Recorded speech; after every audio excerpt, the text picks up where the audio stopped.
Rocker Pat here. Alright guys, it is the crack of dawn on the least important holiday of the year. Holiday. Alright guys, let's go over here and see what I am working on, and it is an absolutely beautiful Texas day. Yeah, but I think the rain's coming today. I think we got ourselves a little tropical storm brewing in the Gulf. But let's take a look at the SS. I don't know what the hell I'm gonna call this big money pit. Alright, so let's take a look at what I know about the boat at this particular point in space-time continuum. What I know is that we are going to be on a big pause at the moment. Reason why we're on a big pause is because, well, I'm not sinking any money into this thing until I get some paperwork. And that's a process in which I've got to go through. The state of Texas allows for an abandoned boat bonded title situation. I have no paperwork on this boat. I don't know who previously legally owned it, who it was last registered to. I have no title. I have nothing. One of the biggest problems I'm having right now is there is a form that I need to fill out with the Texas Parks and Wildlife, who takes care of boats in Texas. They don't take care of the trailer, but they take care of the boat issue. And the issue I'm having right now is the hull number on this boat is not legible. That is a WEL, which is going to be for your Wellcraft. I can't tell if that's a 0, that's a 1, I believe that's a 3, that could be an 8, a 9, then I've got a digit missing right here, which is going to be the month in which it was made, the year it was made, and this is an N25, meaning it's a 25-foot boat. I don't know what the N means. There should be a letter right here which denotes like January, February, whatever, but I can't tell.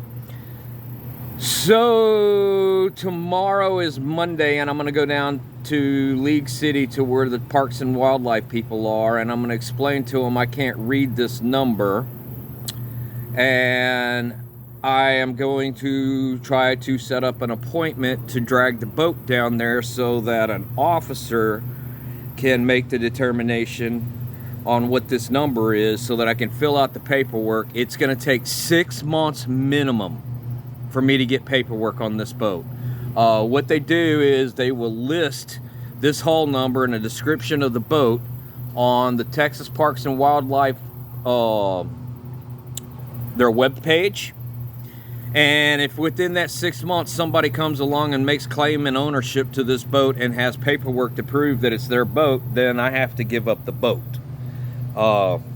Just the only thing I can do at this point. I'm hoping that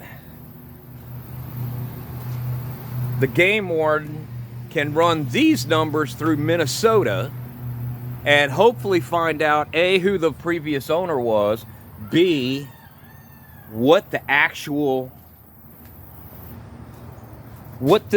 number is. And once we determine what this actual number is, I'm going to get a piece of aluminum and I'm going to stamp this number physically into a piece of aluminum and pop rivet it to the back of the boat. The new ones come with a piece of metal with a printed out number on it, and it's pop riveted to the back of the boat.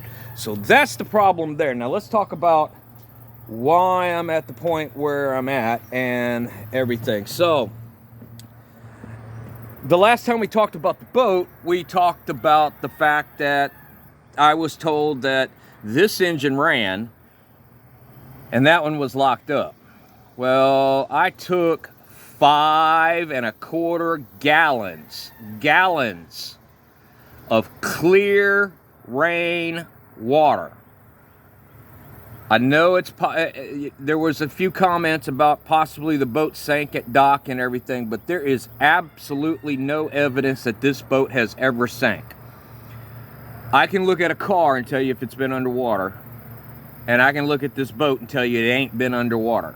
If it were underwater, there would be mud and such stuff, debris, that from water that would be staining the interior of this boat. It would be, and nobody took the time to clean the boat up. So it's not like it's that way. The water that came out of these engines was crystal clear. I mean, crystal clear. You could have turned the tap on and pumped it right into the, got that garden hose right there and pumped it right down them carburetors, and that's the water that I got out of this thing. It's not lake water, so this boat has not been sank.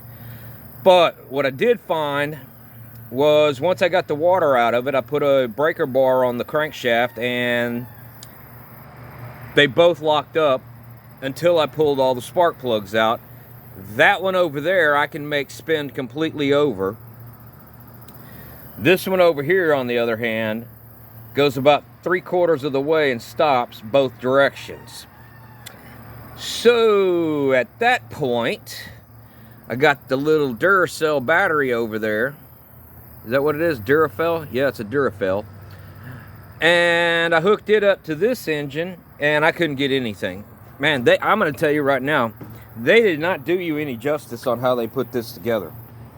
And we're going to talk about how I'm going to fix that, because I do not like the way these starter solenoids for this forward engine are way back here, tucked up underneath.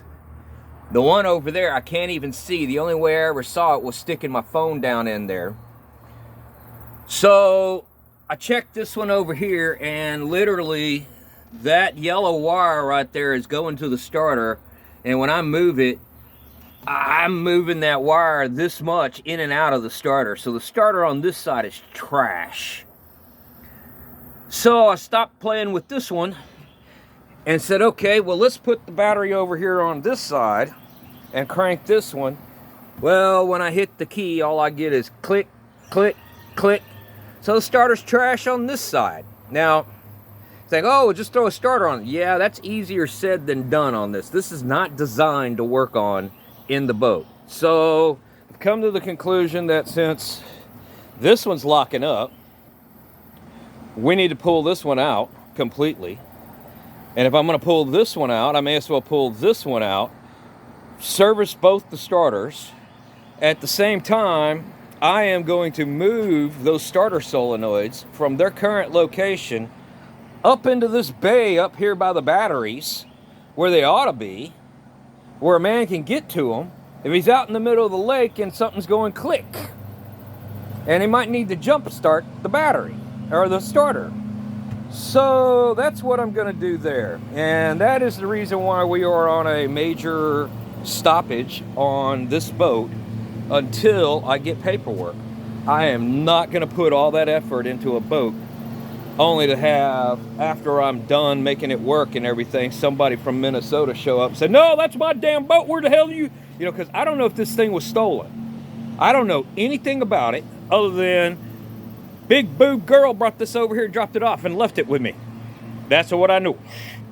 So that's where I'm at on the SS. I don't know what the hell I'm going to call this money pit. But I promise you, I'm going to work on getting the paperwork on this thing, because this is just too cool of a boat not to try at the very least. And since that truck right there was free, and it runs and it drives, it's got a 350 throttle body injected under the hood that needs a head because it's pulling two rocker arm studs out of the head. But I have a 6.0 LS engine sitting in the garage with a unlocked computer and a full wiring harness that's ready to go on it and fire that engine up. That engine was in a tow truck, a wrecker, that smashed the left bumper all the way into the left door when it crashed us. So that tells me the engine was running fine when it went boom, bitty boom, boom, boom, and stopped moving. So I peeled that out of there, and I think that's going to go into that.